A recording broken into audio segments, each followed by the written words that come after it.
Should I react to the patch before I go? I have a little bit of time. Patch react for YouTube? I have not technically reacted to the new durability patch at all. The reason I don't do these often is because I think it's kind of redundant. A lot of the time the patches have been pretty small. Recently though, with the durability patch and it being such a pivotal patch and a shift in the way that the game flows, I thought it would be fitting to actually sit down and go through some of these larger patches. Riot has been teasing that they were going to undo some of the changes a bit and give assassins a little bit more power back with the lethality builds.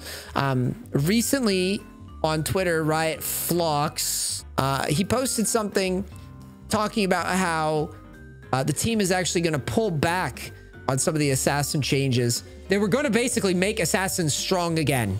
Right after one durability patch, they were going to buff assassins right away, which raised a lot of eyebrows, and community perception didn't really like that very much. And again, I agree with Riot again, because it's not that I hate assassins. I want to be very, very clear.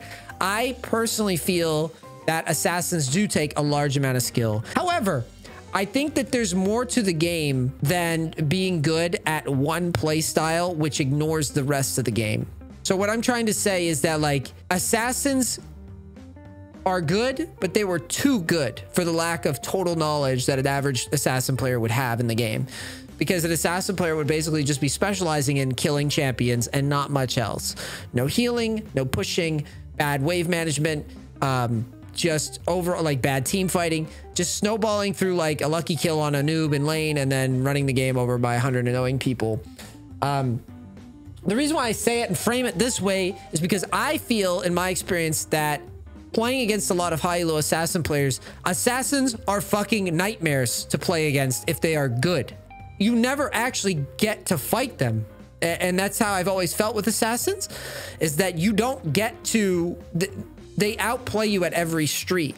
Not every low elo player is able to do that. And yet low elo players are able to win with champions that are high skill champions playing the game improperly. It should be that assassins are a lower win rate class. They should be the lowest win rate class. They're the hardest class to play. Is everybody understanding what I'm getting at? I know it took me a while to get to kind of like work my way around to this point, but they shouldn't have crazy high win rates unless you specialize in them.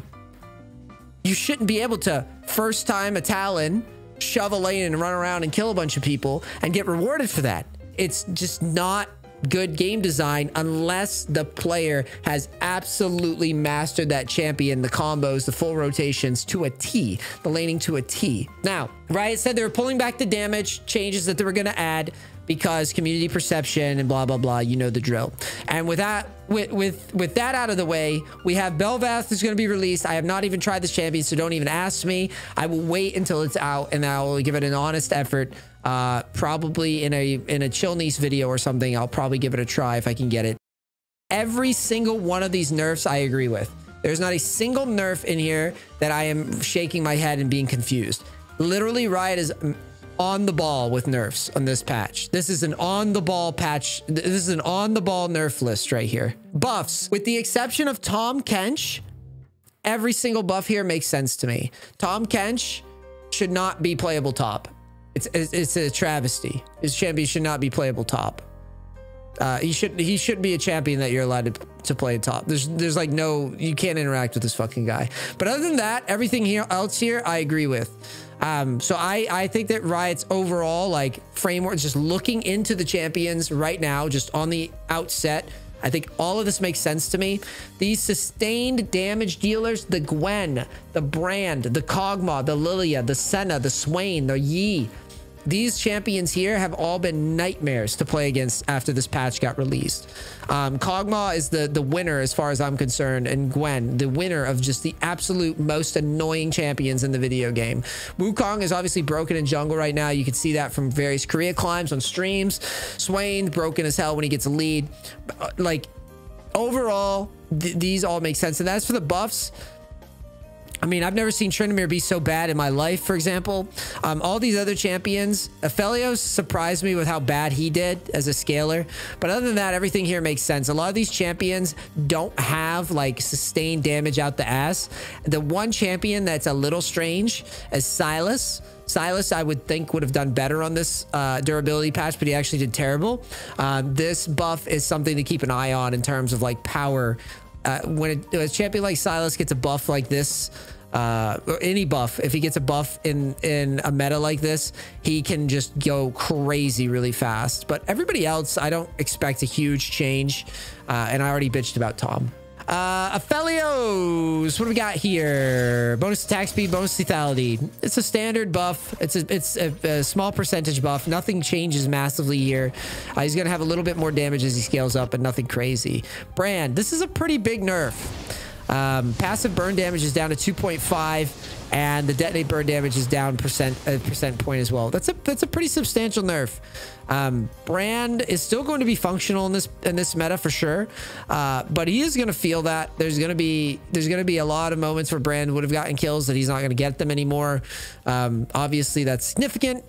Caitlyn is now getting more damage late game on her Q, and her mana cost is going down on her Q. Her E cooldown is going down as well, and the magic damage on the net is going up a bit. So the base damage on the net is going up. So the significant buff here to Caitlyn. The cooldown, the late game power that Caitlyn's going to have is going to go up immensely. Her late game scaling is something to watch out for now. It's a strange buff because realistically, you know, you don't play Caitlyn thinking that you're going to get to late game very often. But if you do get there, it should be a pretty big change actually. 2 seconds on her mobility spell is massive by late game, and then all this extra damage here with the AD and the base damage. There's no base damage, but it's just the bonus AD. That's going to be huge. Fizz is getting health at level 18, mana growth, and mana at level 18. You know, for Fizz in general, Fizz has always been one of those champions that does pretty well in solo queue, in my experience, in the hand of one tricks. This buff, they nerfed his health. I'm sorry, they nerfed his health a little bit, but they gave him more mana back. So Fizz is a champion that I think kind of strange. I would say overall, I think Fizz is in a fine spot, but he doesn't seem great in this patch, honestly. I don't see him being super threatening to the point of where these changes really do anything for him. I think one tricks will be happy if they snowball, but ultimately he still falls off quite hard in the late game. His options are very limited, and it's gated around his ult. So yeah, I'm not a huge fan of Fizz. Could give a shit either way. Gragas makes sense because in a meta where people can't die, Gragas has a really hard time finishing kills. As such, giving Gragas a bunch of buffs, his cooldowns, a little bit of his damage, his cooldowns on his Q, all that makes sense. He's a champion that's very gated by skill shots, and if you hit them, they don't even do anything a lot of the time. So it totally scans with me. I like this buff a lot. Now, Gwen, I talked about this. Gwen is a champion. This is fucking obnoxious champion. She's one of the worst design champions in League of Legends, honestly. I cannot stress enough. I hate this champion with a burning passion.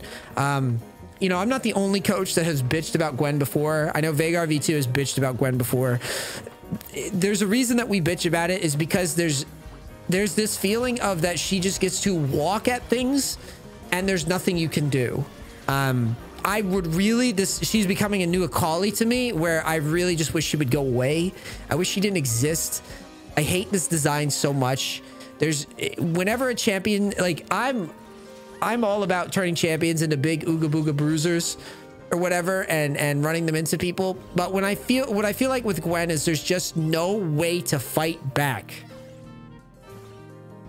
She just pushes into you. She's ahead. You lose.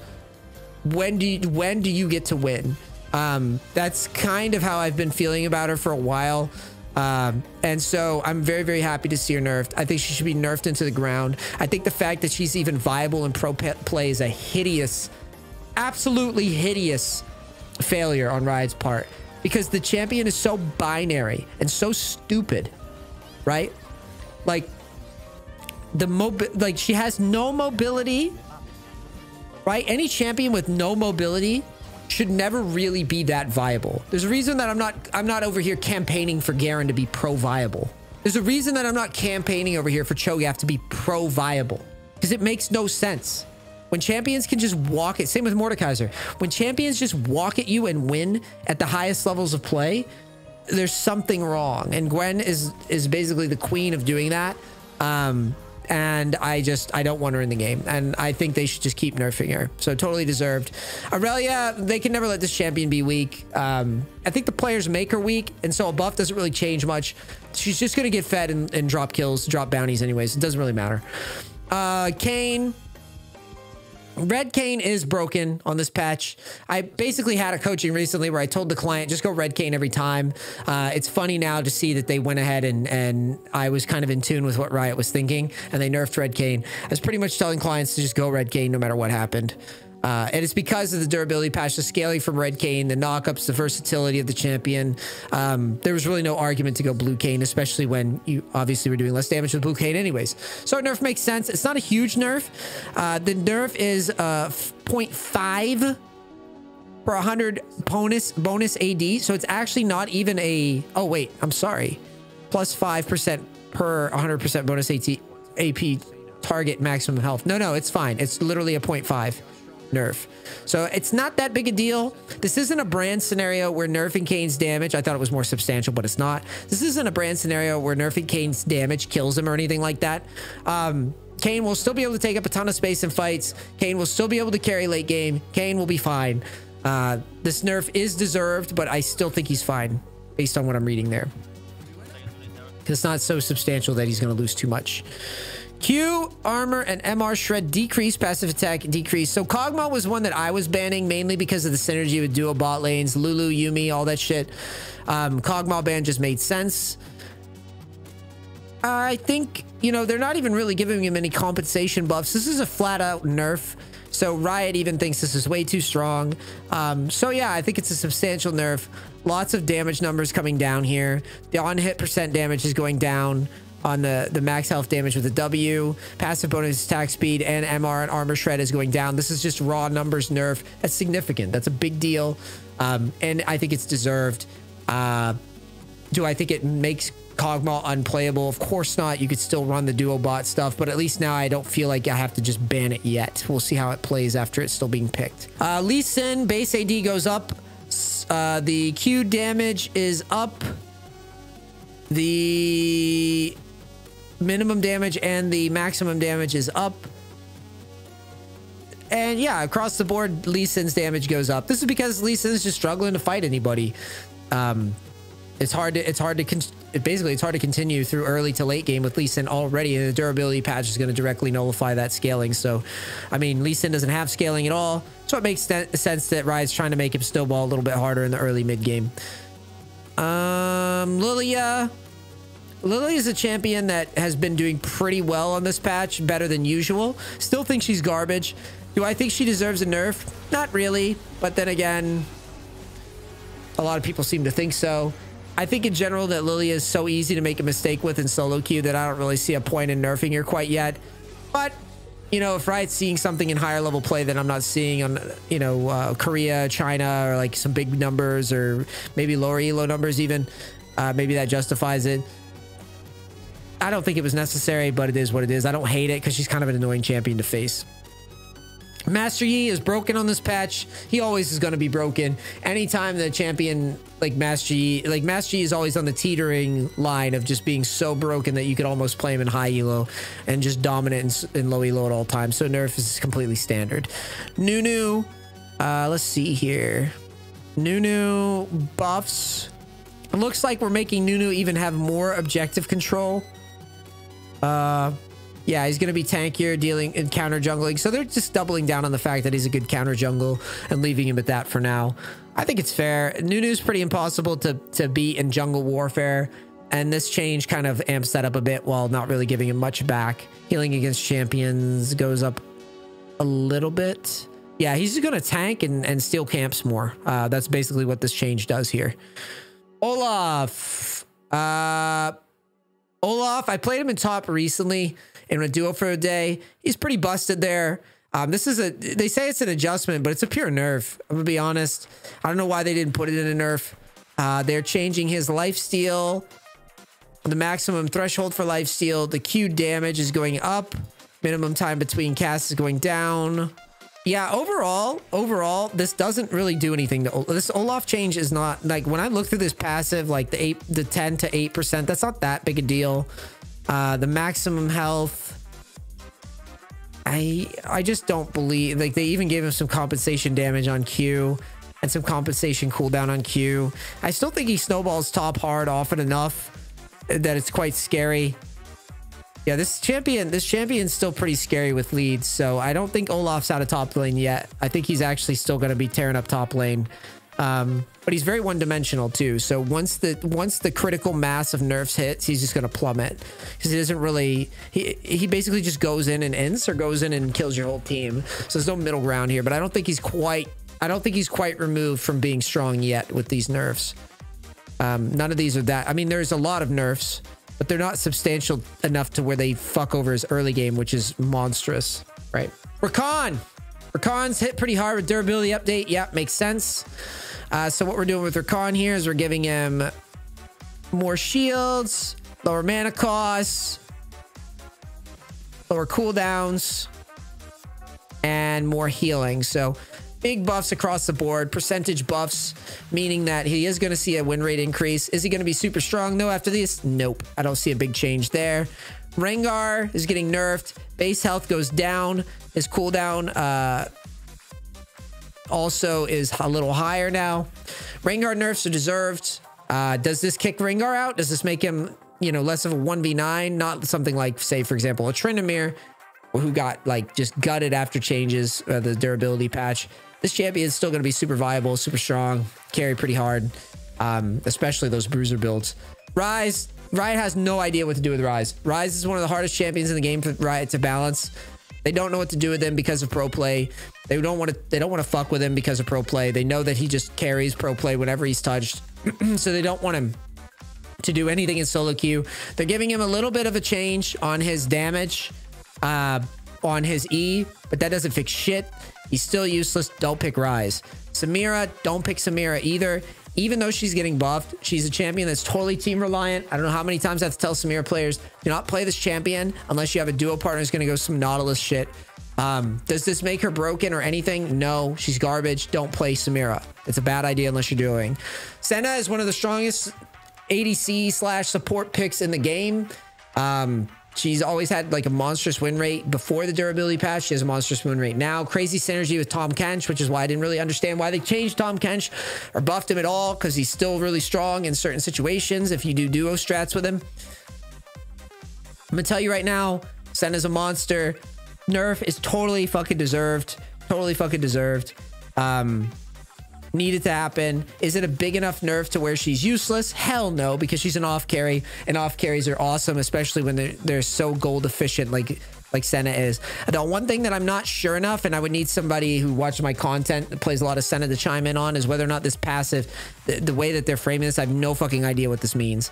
Miss Wraith drop rate from minion Senna kills, no fucking idea what this means or what this has to do with anything. This could change a lot. I just don't know what it is. I don't know enough about it. But if any champion deserves a nerf on this list, Senna's probably one of them. Same with Swain. Swain is getting nerfs across the board. Damage is getting nerfed. AP scaling is getting nerfed. Healing is getting nerfed. Healing per tick is getting nerfed. Everything gets nerfed on Swain. This is a very, very big deal. Very similar to the Rise or to the Bran thing. Swain does not have a lot of mobility. So when we're nerfing so many elements of a champion like Swain, who just kind of waddles around and deals damage and heals, that's all he can fucking do. So it's going to make the difference between Swain living or dying quickly.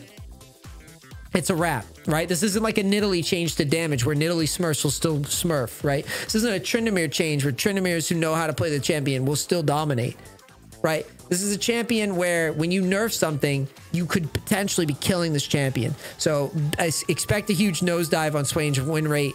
It's very, very possible that it takes a big hit after this nerf because there's so many nerfs. I mean, look at this. This is a base damage nerf late game. This is scaling nerf. This is healing nerf. This is healing per tick on the ult. It's a lot of things changing there. Silas. Durability update. Silas was sucking, which surprised me. Mana costs are going down. AP scaling is going up. Cooldowns going down, or cooldowns going down a little bit early. And the cooldown on E going down. Keep an eye on Silas for the same reasons as Swain, right? It's the opposite.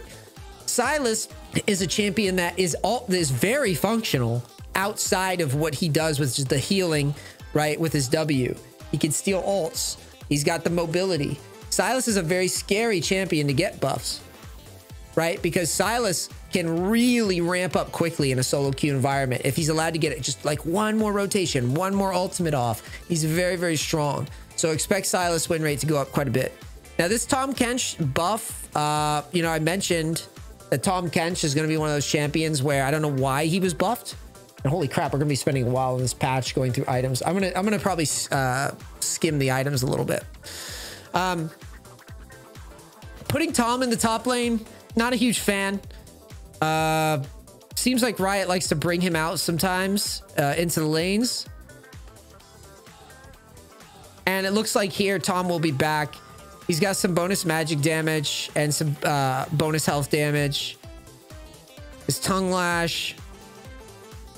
Yeah, it's getting a little higher base stats, but not much, really. A little bit, but not much.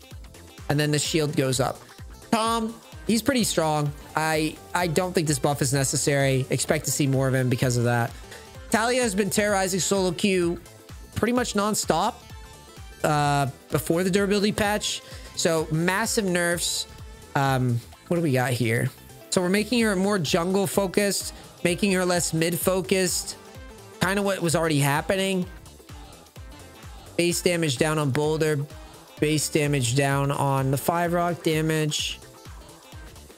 Base damage up on... No, base damage down. Late game on Q. Cooldown on Q is a little higher.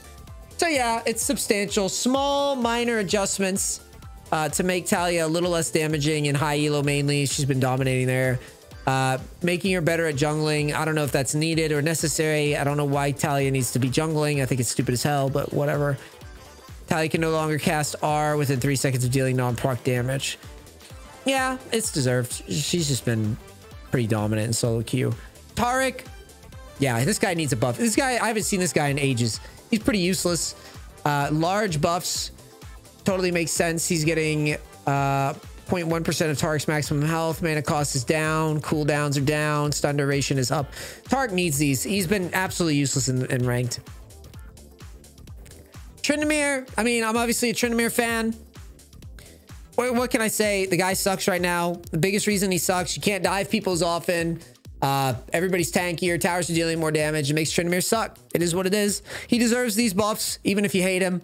A lot of people hate him. I get it, but he needs these, and it's not even going to make him that broken, in my opinion. He should not be broken after these changes. He should, emphasis on should, just get a small win rate jump, but nothing substantial here. Veigar, another guy who's very one-dimensional, should not be as strong as he is, but here he sits.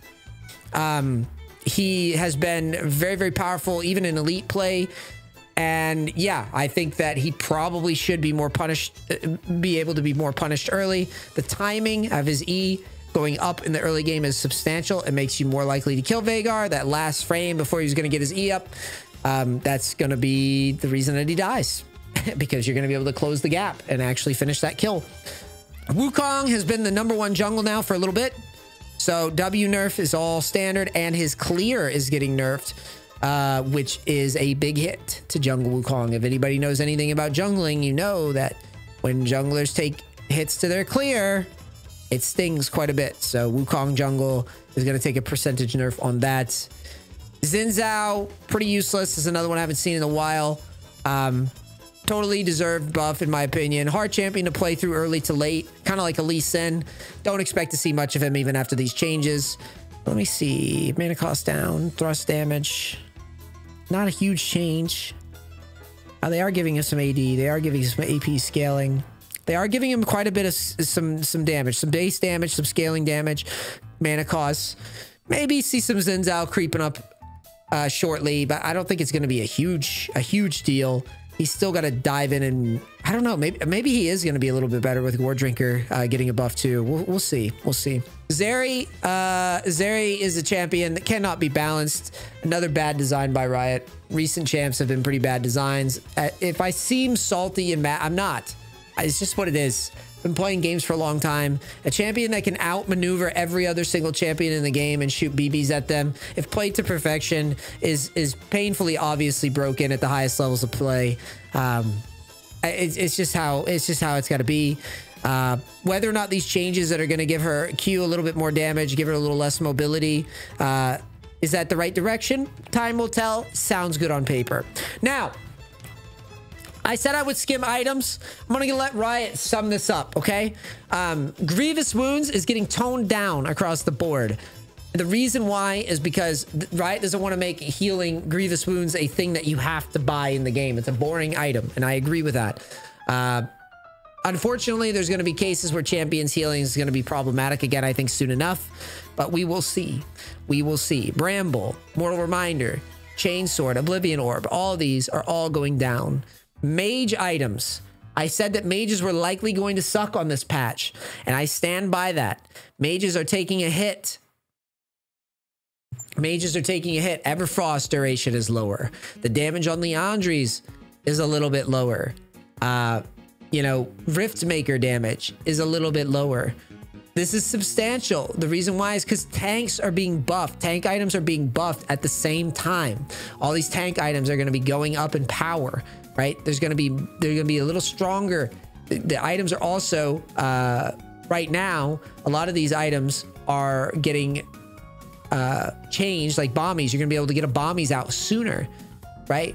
You're going to be able to get a Sunfire off. Well, I'm sorry, not a Sunfire off sooner, but you're going to have a little bit more health from all these tank items. You're going to get more magic resist from Abyssal. You're going to get more ability haste from Knight's Vow. You're going to get more armor from Omen, more magic resist from Spirit Visage. You're going to get all these tank items are going to be a little bit tougher, right? Mage items are going to be a little bit weaker, right? And then you've got Bruisers, where Bruisers, yes, Death's Dance is getting nerfed, but Sterix is coming back. He's going to have bonus health. It's going to have a little bit more high base AD. Gore Drinker's coming back.